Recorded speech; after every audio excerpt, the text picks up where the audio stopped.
You must build a 5-story building. And this is how you get your wealth and power. Now, the first thing you work on is economics. You started practicing group economics, making your money bounce in your own community 8 to 12 times before it leaves. The second floor is politics. Our people got that backwards. They want to get into politics before they get in the economy. Backwards as hell. You won't make it. You buy every politician with the money you made on the first floor. The third floor is your court system, your police system. You control the court system so they won't be getting 40 years in jail for having marijuana. Then the fourth floor is media. You take your money off the first floor and you buy media. Black folk own 35 thousandths of 1% in media. You don't own media, you can't communicate, you can't organize, you can't motivate. The fifth floor is education. Education is a tool, just like a hammer and a saw. But you got to have an economy. See, when a kid graduates from school, the first thing you do, he should be able to go back to his own community and start building businesses and industries and drawing money into his community and hold it.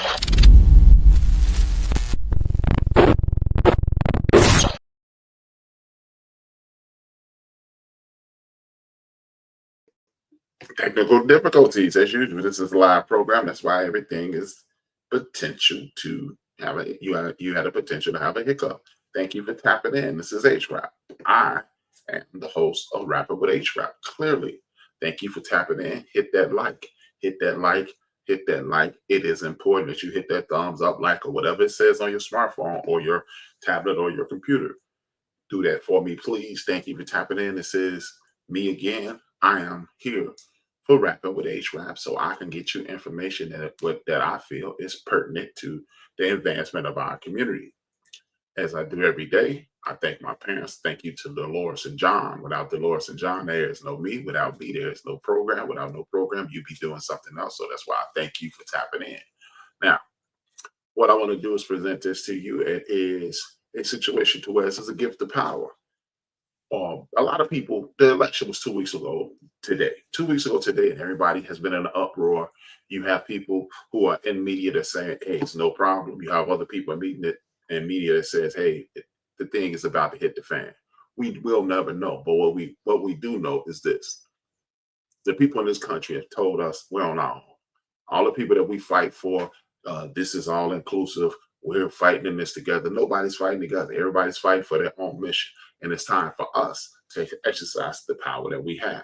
We can no longer be identified as minorities. We know that we're no longer the minority, and you saw it in the election. We have the largest, and again, I say the largest population on the North American continent that are in these United States, especially the 48. There are more Black people in this country than any other individual group in the United States of America. White is not a classification. White is a classification. It is not a race. Black is who we are. Black is who we are. We became Black when they captured us, brought us over here on those boats, and identified us here. You have people who have nationalities, which could be Puerto Rican, which could be Cuban, which could be Haitian, which could be Central American, any of the countries in Central America, and any of the countries in South America, Canada, or Mexican. And you also have Black, which can be part of those national identities, but we are who we are. And when they mixed us all together, put us on those boats, restricted us from our languages, things of that nature, we became the nation of Black people. Now, what I want you to understand is this. There is a war, and we can win this war if we stop worrying about everybody else and stop doubting ourselves and stop buying into the propagandized news that tells us that we are less than, we will not be able to, and everything is stacked against us, and we will have to run and scurry and run for fear. No, we won't. History tells us we are the greatest nation in these United States. In these United States, the Revolutionary War, the Civil War, the World Wars, and other wars, any war who has been fought on these soils, as the victor has had us on their side. And worldwide, more than likely, the victor has had us on their side. You may call yourself a United States citizen, but guess what? There's a bunch of instances in which if we hadn't participated, these United States may be different. So what I want us to do is understand the gift of powers that our ancestors gave us. That's why it's the gift of power. There's a little pun making me the Santa. Exactly. But I'm the guy who's going to give you the gift of memory, remembering, putting you in regard and together to your memories and your history. I'm going to remember who you are, what we are and the power that we swing, we can no longer assume that we're a minor. The root word of minority is minor. A synonym for minor is a child. We are not the children. We're not the children of the planet. We're the grandparents of the planet. We're not the children of this country. We are the saviors of this country. We saved the Revolutionary War by teaching immunization. We saved the Civil War by participating, and we won world wars with our participation and our fearless fighting. The one thing about evil is this: evil comes right at you because it has yet to be defeated. It has had some setbacks, but it's yet to be defeated. So it comes at you full force, and it makes you believe it can't be stopped, but it can be. It can be, and it can be diverted into other directions. And you think fighting only consists of pulling out guns and weapons. Fighting is intellectual. When something is so powerful that it is so confident, it is the weakest thing in the world because it is not taking credit to the things that have set them back in the past. They just think we're full force. We have the guns, we have the tanks, we have the weapons, we have the power. But guess what? Greed is one thing that evil possesses. Greed. That's why evil comes at you full force. And because of that, we would delve into our ancestral DNA and say, hey, you can't defeat us this way and that way because we're coming from what they deemed from the Ashanti and the Zulu warriors. They deemed it guerrilla warfare, meaning we're coming from this way, we're coming from that way, we're coming from up underground, we're coming from over, we're coming from the rear, and we're coming directly at you as well. This is why we have the ability to win any war that comes at us, because we innately have the ability to dominate. Now, we can sit around and piss and moan and complain about the things that are on the horizon, or we can sit back, reflect, look at the Martin Kings, look at the Malcolm X's, look at the Medgar Evers, look at the Thurgood Marshalls, and look at the Fannie Lou Hamers, the Shirley Chisholms, and all the people throughout history that came from far worse conditions that we are about to face and that we are currently facing, and they had victory. They had victory. So how is it that you believe that somehow, some way, we can't be the victors in the midst of this fight? I want you to understand these things. History will teach you things that you would never, ever, ever believe you were able to do. For example, I'm going to show you a Thanksgiving video shortly. It's a Thanksgiving video. This is a brief video. I'm going to show it to you, and it will show you that you cannot be defeated. It will show you that the people who you're going up against, their ancestors, had the same mentality that they have. They would rather BS and duck and dodge than to come straight at something, because when you come straight at the truth will always be the victor. So what I'm gonna do, I'm gonna waste no time, and I'm gonna show you this video right now. Show you this video about Thanksgiving. The video in its entirety is on One Mic History or in the bio of this actual program. Look at it. I'll be back shortly. This is HRap B. Thanksgiving is an annual celebration on the fourth Thursday in November in the United States. It is associated with the celebration of thankfulness and joy. And today we're going to talk about the history of Thanksgiving and how that history affected Black folks. And this is the type of story that you enjoy. You can find more stories like this at onemichistory.com. Also, give us 5 stars on Apple Podcasts and support the YouTube channel. But without further ado, let's get started. Thanksgiving, as a nationally recognized holiday, is a combination of history and tradition, myth and truth, originating from the time of the earliest settlers in America. As the legend goes, Thanksgiving traces roots back to 1621, when a group of pilgrims, which was a group of English separatists who sought religious freedom, celebrated what was generally referred to as the first Thanksgiving. These Plymouth settlers arrived in America on the Mayflower in 1620, and they landed what is now known as Plymouth, Massachusetts. They were not the first European settlers on the continent, but their hardships and subsequent celebrations became enigmatic of the Thanksgiving holiday. The first winter for the pilgrim was particularly harsh, and they were ill-equipped for the situation. Half of the pilgrims would die due to lack of housing and food and severe weather. In spring of 1621, the struggling colonists were visited by two English-speaking Native Americans who had spent some time in Europe and had escaped slavery. The story goes that they taught the pilgrims essential survival methods and how they should sow crops such as corn and squash. And under their guidance, the pilgrims improved their living conditions and had their first successful corn production. After the harvest, they would show their gratitude over harsh circumstances, and they would plan to feast in the fall of 1621. The Wampanoag Native Americans were invited to attend the Harvest First celebration, which lasted 3 days, and they gathered and wildly commemorated as America's first Thanksgiving. Other accounts seem to debunk this happy feast between pilgrims and Native Americans, and rather describe a situation in which white colonists who had just invaded their land and claimed it as their own and slaughtered the indigenous people of the land in the year 1637. Massachusetts colony governor John Winthrop declared a Thanksgiving to celebrate the safe return for colonists who had volunteered for the war against the Pequot Native Americans. The result of that war was the massacre of at least 700 natives. Despite all of this, it wasn't until the Revolutionary War that Thanksgiving became a more regular occurrence. In 1777, the Continental Congress suggested a yearly celebration following a victory over the British at Saratoga. New England colonists were already accustomed to celebrating Thanksgiving, and this resulted in days of prayer for thanking God for blessing in the military victories or to end a drought.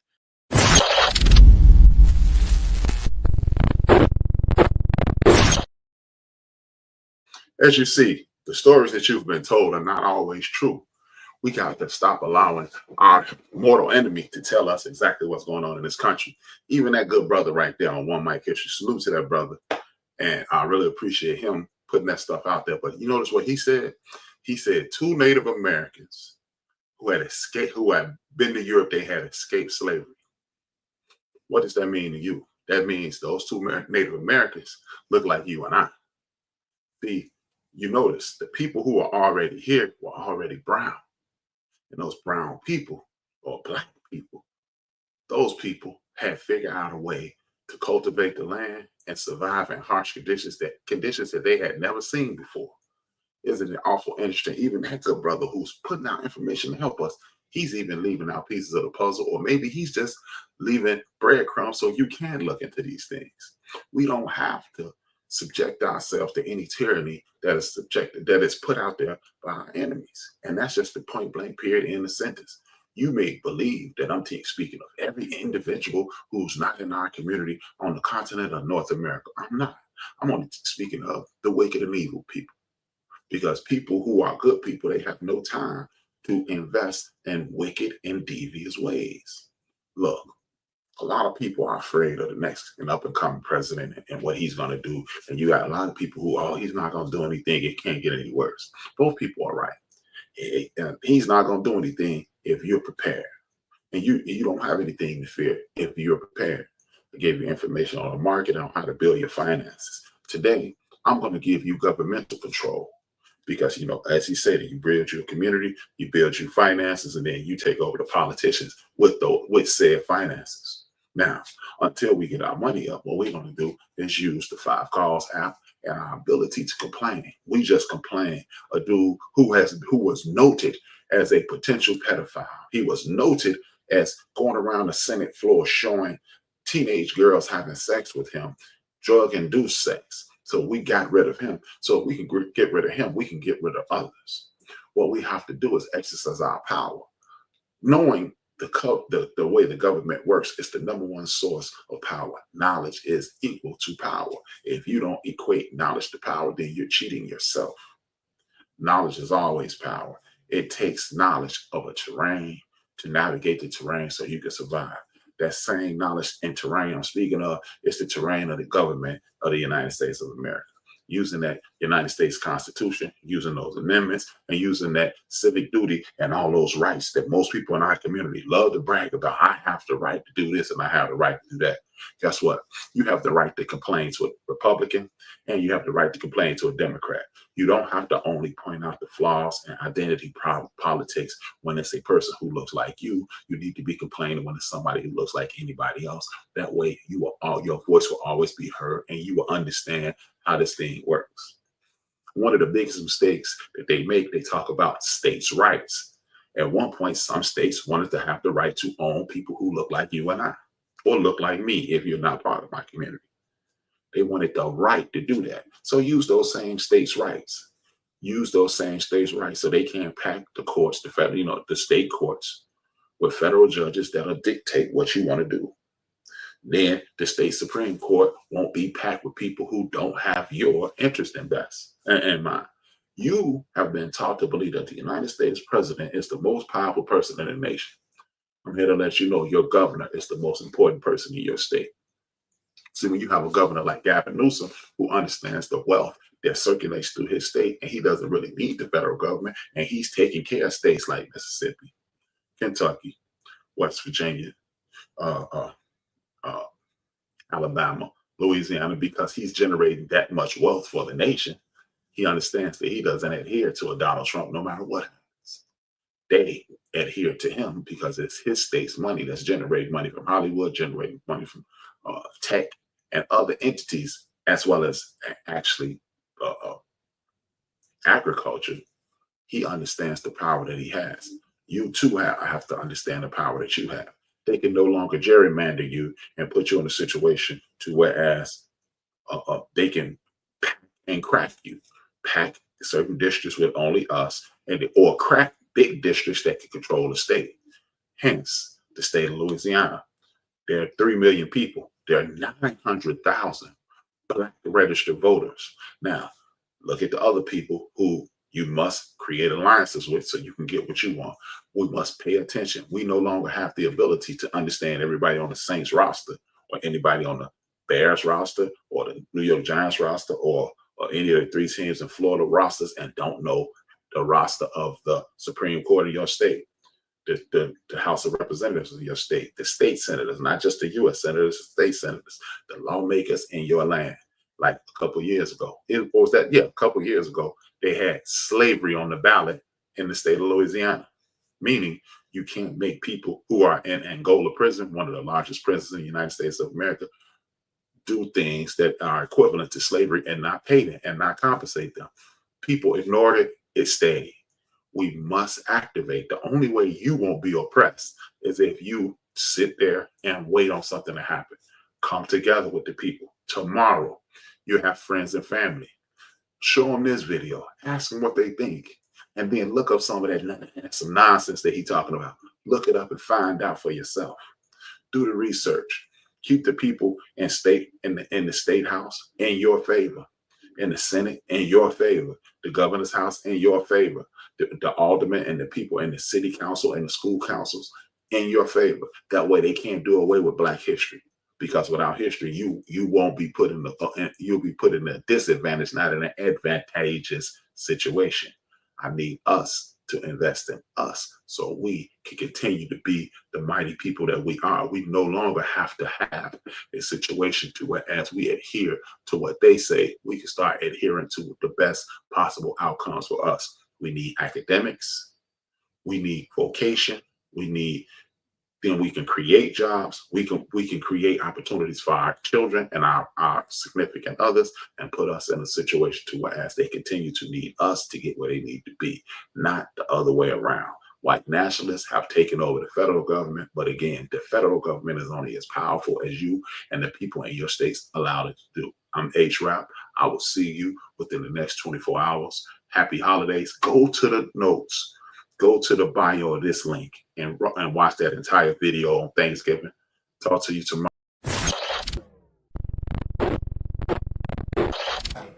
So really, ain't nothing in this integration. I need some land. I need some jobs. My people need jobs. We need something so we can build and do for ourselves, and we must have some land. Now, what's your suggestion? What should be my movement? Integrate?